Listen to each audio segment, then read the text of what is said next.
ആയുധങ്ങളും സിദ്ദീഖുൽ അക്ബർ തങ്ങളും അതാ അവിടെ ആ ഗുഹന്റെ അകത്തുപെട്ടുവല്ല.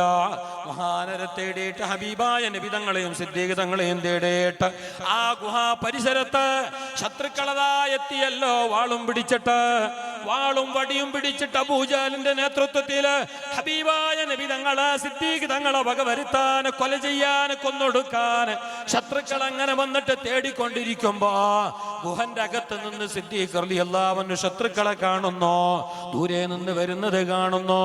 ആ പരിസരത്ത് കൂടി അന്വേഷിക്കുന്നവരുടെ കാലിന്റെ ശബ്ദം കേൾക്കുന്നു, അവരെ കാൽച്ചുവട് കാണുന്നു, അവരുടെ കയ്യിൽ തൂങ്ങി നിൽക്കുന്ന വാളിന്റെ മുൾപിനെ തലമുന കാണുന്നു.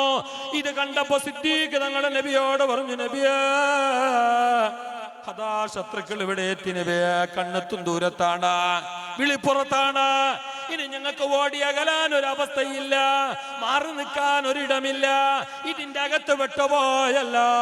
സിദ്ദീഖ് റളിയല്ലാഹു അൻഹു പരിഭവം നബി തങ്ങളോട് പങ്കുവെച്ച നേരത്ത് ദുഃഖത്തോടെ നബി തങ്ങളോട് കാര്യം പറഞ്ഞപ്പോ ഹബീബായ നബി തങ്ങൾ നിസ്സങ്കോചനായി, അതേ സുസ്മേരവദനായി നല്ല മന്ദസ്മിതം തൂക്കിക്കൊണ്ട് മുത്തു നബി തങ്ങൾ പറഞ്ഞു, ബേജാറാകണ്ട സിദ്ദീഖ്, ലാ തഹ്സൻ ഇന്നല്ലാഹ മഅനാ.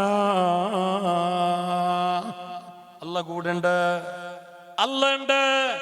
ഞാനും നീയും മാത്രമല്ല, ഞങ്ങളെ കൂടെ ഓനുണ്ട്. അവനാണ് കൂടെ ഉള്ളതെങ്കിൽ ഒരാളെയും പേടിക്കണ്ട, എപ്പോഴും അവന്റെ കൂടെ